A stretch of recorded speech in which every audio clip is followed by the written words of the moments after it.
اور بھی مختلف روایات آتی ہیں جن کے اندر بعض ایسے الفاظ ہیں وَلَن يَتَفَرَّقَا حَتَّى يَرِدَ عَلَى الْحَوْضِ فَانظُرُوا كَيْفَ فِيهِمَا، کہا گیا ہے کہ وہاں پر تو یتفرقا دونوں کے بارے میں کہا گیا ہے کہ قرآن اور اہل بیت دونوں سے جدا نہ ہونا، فیہما دونوں کی بات کی جا رہی ہے۔ تو یہ بھی ذرا بیان کیجئے گا کہ احادیث کو سمجھنے کا جو طریقہ ہے، احادیث باب پر نظر ہوتی ہے، اصل روایت کو دیکھا جاتا ہے، بنیادی کتب میں کب سب سے پہلے بات کیسے آئی ہے، اس سب چیزوں کو دیکھا جاتا ہے، اور سب سے بڑھ کے کہ قرآن کی روشنی میں روایت کو سمجھا جائے گا۔ اگر روایت میں جس طرح حدیث ثقلین میں نے آپ کے سامنے پڑھ کے سنائی، صحیح مسلم کی جو روایت آپ نے اصل کے طور پہ پیش کی ہے، اس میں الفاظ نہ بھی ہوتے اور ساتھ صلی اللہ علیہ وسلم کی نسبت سے یہ آ جاتے کہ جی دو ذمہ داریاں چھوڑ رہا ہوں، دونوں سے دین اخذ کرنا ہے، تب بھی ہم اس کو قرآن کی روشنی میں دیکھتے چاہے جائے کہ کوئی ایک روایت ہمارے سامنے پیش کیجیے۔ میں نے اپنی کتاب میزان میں ایک پورا باب لکھا ہے فہم حدیث کے کیا اصول ہیں۔ ظاہر ہے لوگ باتیں بیان کر رہے ہیں، لوگ جو کچھ بیان کر رہے ہیں وہ مختلف ذرائع سے ہم تک پہنچ رہا ہے۔ ایک ہی مضمون کی چیز ہوتی ہے، اس کو ایک سننے والا ایک طرح بیان کرتا ہے، دوسرا سننے والا دوسرے طریقے سے بیان کرتا ہے، ایک دور میں وہ ایک طرح سے بیان ہوتی ہے، دوسرے دور میں کسی دوسرے طریقے سے بیان ہوتی ہے۔ چنانچہ تمام روایات کو اپنے سامنے رکھنا چاہیے، احادیث باب کو سامنے رکھ کر پھر یہ دیکھنا چاہیے کہ اصل بات کیا تھی۔ تو اصل بات بالکل وہی ہے جو مسلم میں بھی روایت ہو گئی ہے، دارمی میں بھی روایت ہو گئی ہے، جس پر میں نے تبصرہ کیا تھا۔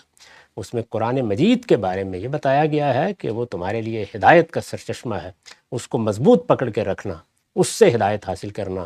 اور اہل بیت کے بارے میں یہ کہا گیا ہے کہ میں تمہیں اللہ کا خوف دلاتا ہوں، اللہ یاد دلاتا ہوں، اس میں اللہ تعالیٰ کی ہدایات کو پیش نظر رکھنا۔ ان کے بارے میں اخلاقی نصیحت کی گئی ہے اور قرآن مجید کو ہدایت کے منبع کی حیثیت سے پیش کیا گیا ہے، کیونکہ روایت اصل میں ہے بھی اس طرح۔ یہ سب باقی اضافے جو ہیں آپ ان کو جب تلاش کریں گے تو معلوم ہو جائے گا کہ یہ کس طرح لوگوں نے بعد کے زمانوں میں کیے ہیں۔ اصل روایت بھی بالکل واضح ہو جائے گی اس کی تاریخ کو دیکھنے کے بعد، اور یہ بھی معلوم ہو جائے گا کہ جو کچھ بھی روایت ہوگی بہرحال قرآن مجید کے مدعا میں روایت کوئی تغیر کوئی تبدیلی نہیں کر سکتی۔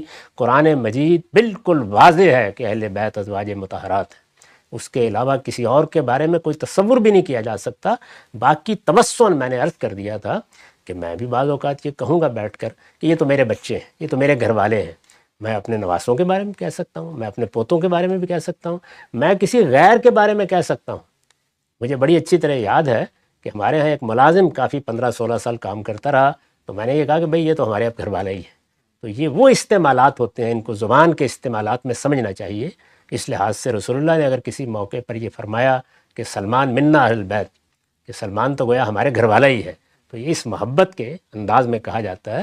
باقی جہاں تک قرآن کا تعلق ہے وہ بالکل واضح ہے، اس میں میں یہ دعوت دوں گا آپ کو بھی، ہر شخص کو، کہ وہ جائے اور جا کر سورہ احزاب کو ہر طرح کے تعصبات کو باہر رکھ کر پڑھے، اور پھر دیکھے کہ اللہ کی کتاب کیا کہہ رہی ہے، کن کے بارے میں کہہ رہی ہے، کس اسلوب میں کہہ رہی ہے، کیا مسئلہ زیر بحث ہے۔ یہ سب کی سب روایتیں اس کے تابع ہوں گی تو قابل قبول ہیں، اور اگر اس سے ادنا انحراف کریں گی تو ان کو کسی بحیرہ عرب میں پھینک دینا چاہیے۔ نقطہ بالکل واضح ہو گیا۔ گاندھی صاحب سورہ احزاب کی صورت نمبر 33 کی جو آیت نمبر 33 ہے، میں آپ سے مطالبہ کرنا چاہتا ہوں کوئی ایک روایت مجھے بتا دیں کہ جس میں ازواج یہ کہتی ہوں کہ یہ آیت ہمارے لیے اتری، جبکہ میں آپ کو ایسی روایت بتاتا ہوں کہ جس میں ازواج یہ کہتی ہیں کہ یہ آیت کریمہ اہل البیت کے لیے نازل ہوئی ہے، پنجتن پاک کے لیے اتری ہے۔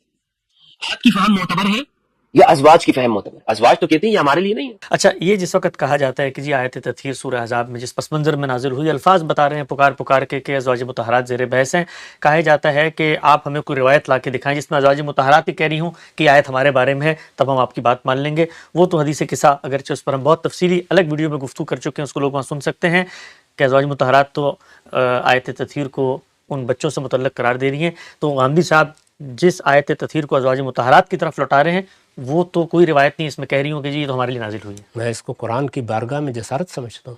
کیوں جاؤں میں؟ قرآن مجید عربی مبین میں نازل ہوا ہے، اس کا لفظ واضح ہے، اس کا سیاق و سباق بالکل واضح ہے۔ میں سورہ کو پڑھنے کے بعد کسی اور جانب نگاہ کیوں اٹھاؤں گا؟ وہ قبول کریں تو پھر ہم کہیں قرآن نے، اس کا کوئی سوال ہی نہیں، اس کا کوئی تصور بھی نہیں کیا جا سکتا۔ کوئی بات آئے گی اس کو بھی قرآن کے الفاظ، قرآن کا سیاق، قرآن کا سباق قبول کرے گا، وہ قابل قبول ہوگی۔ کوئی چیز قرآن سے باہر سے آ کر قرآن پر اثر انداز نہیں ہو سکتی۔